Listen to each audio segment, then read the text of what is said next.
Hi gang, Jeff McAleer here, and today I'm taking a look at Starboarders Volume 1, Humanity. Designed by Lance McMillan with some development work from Alan Emmerich, and it's released by Victory Point Games.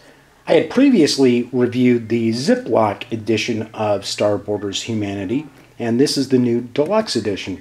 Now I'm going to go off on a little bit of a tangent here that really doesn't have anything to do with Starboarders, but I have to point out that a lot of the folks involved with Victory Point Games are pals of mine. And I've gamed with Lance at Consim World Expo, which is held here in Tempe, Arizona every year.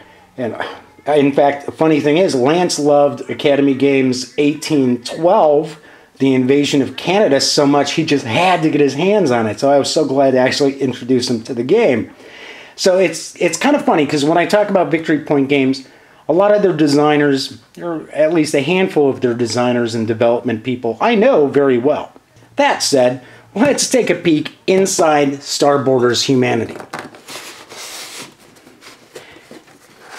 Now, it is a two-player science fiction game, and it's got kind of an interesting backstory to it because you're off in the outer rim, really, of the galaxy, and you're not a very important cog in the wheel of things. So you don't have the best units, and you're really looking to kind of get out of where you are, and to do that, you have to be successful. So it's got kind of an interesting backstory to it, and there's a lot of stuff that's on the horizon for Starboarders. So there's some expansions coming out. I'm not positive if they're expansions or if they'll be standalone games themselves, but there's going to be aliens and all these other various things that are added too. So let's take a quick look into the rulebook, and just a complete upgrade from what we saw originally in the Ziploc edition. Very nice graphically. This isn't a very complex game whatsoever, so it's really easy to get into, and it is a lot of fun. So just going through real quickly, there's only 10 pages of rules. So there's the rule book. Got some Ziploc bags for the counters. Hey, look at this. Like I said, Starboarders Aliens. It's volume 2 in the series. Coming soon. Couple of dice. You've got some cards in the game. Unlike a lot of the Victory Point Games titles out there, this isn't a really strongly card-driven game. So I'm going to put those off to the side for a second, and we'll take a look at some of the counters. We'll take a little closer look here.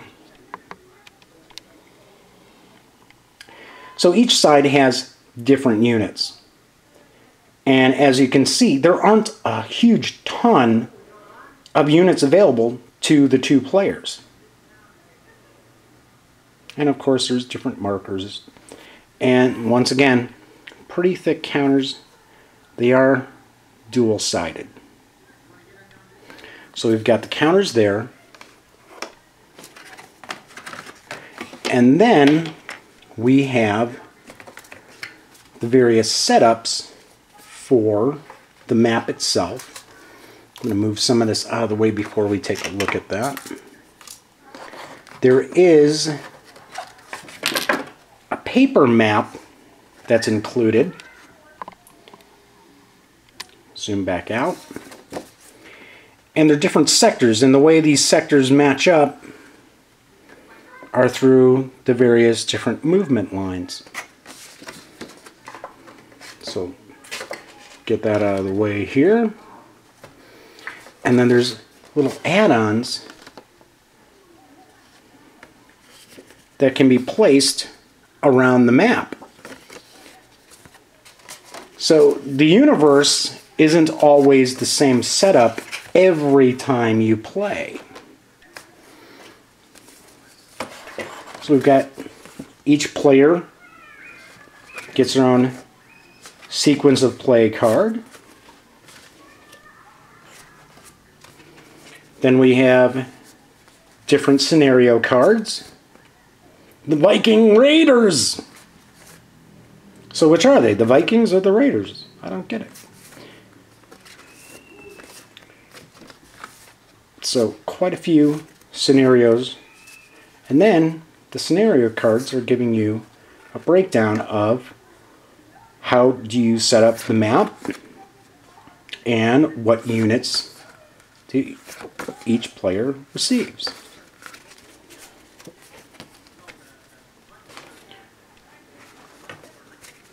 And of course, it also comes with the mounted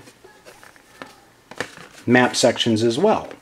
And then you have a countdown track in the game too. And what you'll end up doing is you never know exactly when the game will end. So as each turn moves along, once you get to a certain point, you're going to roll to see if the game comes to an end. And it adds a lot of chaos to the proceedings because the way the game works is things can turn on a dime as far as controlling the various different victory point areas. So if you suddenly, on this turn, are in the lead and you roll to see if the game ends and you roll a 1, hey, the game ends and you won. But guess what? If it doesn't, and the next turn, your opponent is suddenly in the lead and they roll a 1 or a 2, game ends and they won. So pretty cool little mechanic here. Then there's a little bit of a breakdown of the different effects of the various locations on the map. I have to say, and if you'd like, of course, obviously, check out the review of the first edition of Star Borders. It's a fun game. It's not real heavy. It's something you can play in a short period of time, usually about an hour or so, once you get the hang of the rules. And it's just a blast. It's a good time. It's what fun games should be. It's not a lot of heavy mental lifting, but then again, it's got some challenges to it as well. So that's what we've got in the box for Star Borders Volume 1 Humanity from Victory Point Games. And you can pick it up at victorypointgames.com for $42.95 right now, if memory serves me correctly. Once again, this is Jeff McAleer, and until next time, be sure to swing by thegaminggang.com for all the latest in genre news and reviews, and thanks for watching!